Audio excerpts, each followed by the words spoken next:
What's going on, everybody? It's Brett Pro Angel back at it again with another video. So I just basically gave you guys the combo tutorial for Drytron featuring Auroradon to get Imperial Order. I also showed you the Scythe combo with Enforcer and Drytron. So today I just wanted to go ahead and dive into the deck profile and show you guys what I've been working with. This deck is extremely consistent. I've been really just refining it. I've been playing Drytron since it came out and just trying to tweak it and get it better and better. So without further ado, let's just go ahead and dive into the profile. So to start things off, pretty standard. We got 3 Alpha Thuban. Alpha is like the best Drytron. It gets you to Ben 10. So this is 100% necessary. And then, of course, we got 3 Zeta. Zeta is pretty self-explanatory as well. And then I also opted to play 3 Gamma. Gamma is just kind of nice, you know, especially with playing Enforcer. I almost feel like you have to have 3 Gamma in this deck. And then I only run 2 Delta. Theoretically, Delta could be up to 3, but it can be a brick if you don't see any other names. But just seeing those names are just nice. So yeah, that's really it for my Drytron lineup. And then for the Fairy lineup that I'm opting to play, of course, we got to play the 3 Diviner. Diviner is just, you know, one of the most broken starters in the entire deck. So yeah, you got to have 3. I did cut Orange Light down to 2. Wasn't happy about it, especially since I have a playset of Altis. Yeah. But yeah, this definitely got cut down to 2 because honestly, guys, I got to run 40 cards. 40 cards is the best way, and I live by this. And then, of course, you know, we got the 1 Eva. And our Fairy lineup did get a little bit bigger. And why do you ask? Because we also are adding a Scythe and a Lancia. And these are light fairies, so they both can be searched by Ben 10.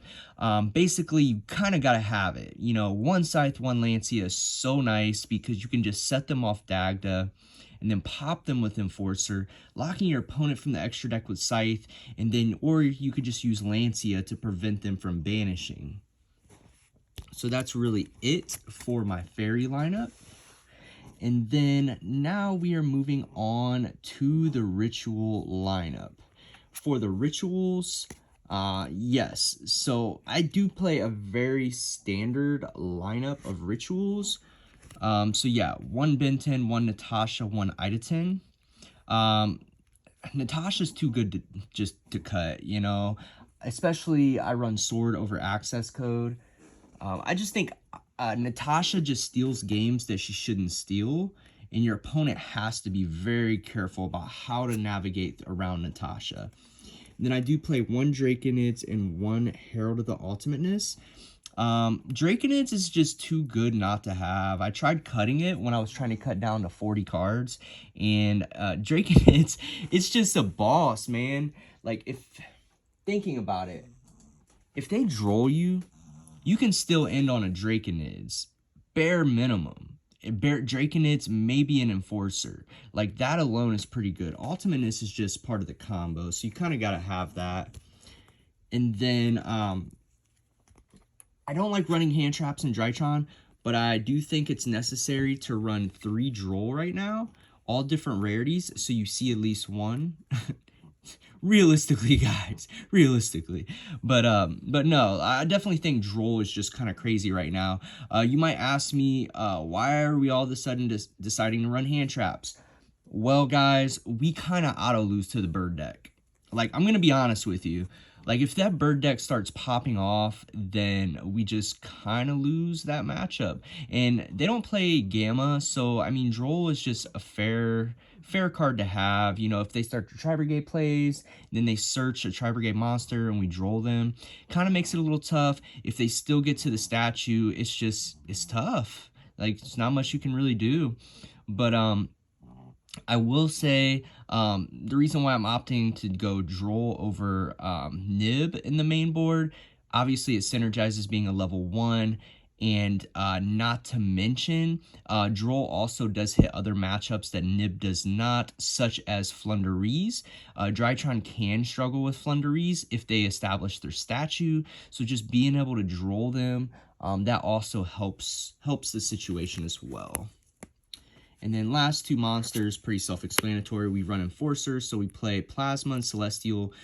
Some people might not know why Drytron plays Plasma over Dasher, but to be completely honest, Plasma actually has utility in this deck. Dasher serves no purpose whatsoever because it can't summon any of the names. On to the spells. I run a very small spell lineup for Drytrons. I run 2 Nova. Yes, I only run 2 Nova, and then we run the 1 field spell. You might be wondering why I only run 2 Nova. You don't want to brick. You want to open up as much gas as possible. Almost every single card in this deck is gas or a starter. So seeing double Nova in your hand is not what you want to see. It's not optimal. Not to mention people playing Order and anti-spell. You know, Nova just kind of gets shut down by those, so you just want to be able to just play through as many of those kind of cards as possible. I don't play Cyber Emergency. I actually cut Cyber Emergency for those reasons. You know, Imperial Order, anti-spell. It made my side decking 1,000 times easier. And then, of course, I do play 2 Writ Spells. 2 Writ Spells just comes up a lot, guys. I honestly think this is just like a requirement. Yeah, now don't get me wrong, I've been considering trying to fit Forbidden Chalice in the deck. If I did try to fit a Chalice in, I might consider cutting 1 down, just because Chalice is, if I find the need is that important dealing with the bird deck, then yes, I might cut 1 down. But as of right now, 2 is really, really nice. And then I do run 1 prep. Prep just kind of comes up in the nicest of times, I promise you. It just gets you right to your Ben 10. And then I do only run 2 Fusion Destiny. Don't want to run 3, same logic as Nova. I want to keep this to 40 cards. It's so easy to squeeze more and more cards in, go over 40, but I just think 40 cards is the most consistent way. You're going to see more Drytron names that way. You're going to see, yeah, you might see your bricks more too, but you're just going to see more playability at 40 cards. And then the last of the spells, I do run double Droplet. I don't run 3. 3 can be bricky. You don't want to lose seeing double Droplet, no engine. So, I mean, honestly, I just think this is for good reason. We are running Droll too, so it's like, you know, realistically, 2 Droplets should be fine. And then the last card, Upstart got, no, I'm just kidding. We don't play Upstart. We play Imperial Order. Yes, we mainboard Order in Drytron. My theology behind this, you might think, yes, if they stop you from getting set up, Order doesn't do anything for you. But that's where this deck has changed. Most cases you can establish an Enforcer. And if you can get Enforcer plus Order on the field, I mean, might as well just be good game. Because, I mean, Enforcer's just going to stop everything that they're trying to do. Moving on to the extra deck, we have quite a bit of Link 2s that we are opting to play. But I will start with the Link 1, Link Karibo. And then going into the Link 2s, we play Verte, we play IP. I do play IP because if you open the Fusion Destiny, and we also play Dagda too. So the theology behind IP, if you open the Fusion Destiny, or you end up searching Scythe or something, so you don't need the Dagda, then we just go IP so we can go into Unicorn and for another interruption. So honestly, you just have so many options with this deck. And I do also play the Phoenix. Some people are cutting Phoenix, but I just think the utility of Phoenix is just so incredible. Phoenix and Link Karibo just go hand in hand. The synergy between the two is just phenomenal. But yes, drawing that free card comes up a lot if you play it properly. And then Link 3s, I play Auroradon and Unicorn. Now, if you don't know why I play Auroradon, go watch my most recent combo tutorial for Drytron. This Auroradon combo is how you set Imperial Order behind Ultimateness, and that is just too insane. And then Unicorn, for obvious reasons, we play the IP. We don't play access code, but Unicorn serves as a pseudo interruption. Plus, it's really good against back row decks if you IP them after they set 5. And then last link, we only play one link 4, and that's Boral Sword. Realistically, this deck has like 4 or 5 boss monsters, so you shouldn't need like access code. Boral Sword just ends the game. And then for XZs, we run 2 Mu Beta Fafnirs. 2 of them comes up way too often. For the longest time, I was only opting to play 1. And I may do what it do because I was also playing Nightingale. But yeah, I promise, the day and age we're in, 2 comes up a lot.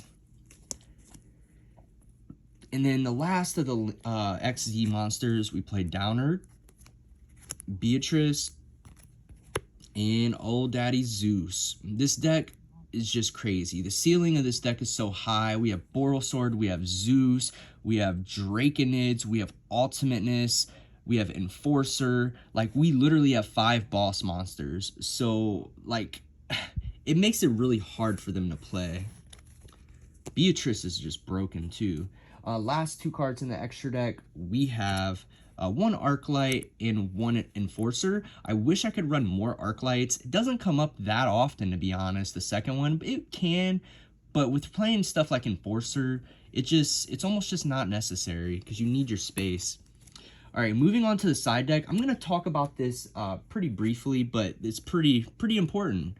So I do play Nib in the side. There's some decks that just get shut down by Nib, Salad, Ignister. If you don't come prepared against those kind of decks, you're just going to lose no matter how much of a meta player you are, no matter if you're playing best deck or not. Sometimes you just need Nibiru because Drytrons can't afford to play Kaijus, things of that nature. I mean, you can play Lava Golem, but if they're just ending on like an Arrival, that doesn't do anything for you. Nibiru is just a good answer. And it also shuts down the bird deck somewhat. And then, of course, 3 Dark Ruler No More. Dark Ruler No More is very, very important right now. Even though the bird deck can negate Dark Ruler if they have the right setup, I just think Dark Ruler, we're in one of those formats where it's just popular again. And it's necessary. You gotta it's probably the best neg 1 right now other than Droll.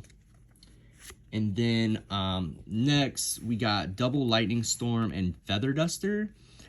I'm choosing to run Feather Duster over a 3rd Lightning Storm just because we have to have some kind of protection against back row. And it's very easy for us to commit cards on the field face up. So, you know, that's where Duster just comes into play. Plus, you don't want to draw double Lightning Storm. Like, honestly, Lightning Storm is just really good. If I'm playing a combo deck, most of the time I don't even side in Lightning Storm. Most of the time I opt to go like the Dark Ruler, Nibiru route. And then that leads me to the last ones.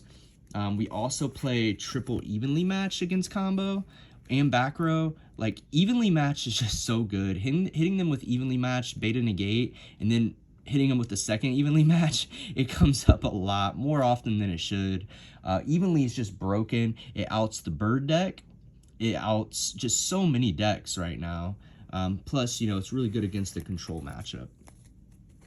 And then last 3 cards, we run double Anti-Spell and 1 red Reboot.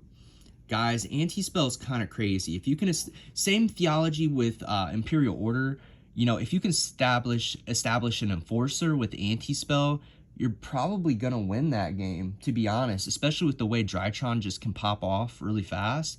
Yeah, it's really good. So yeah, that does it for the deck profile. A lot of you were requesting it, so I really hope you all appreciated this.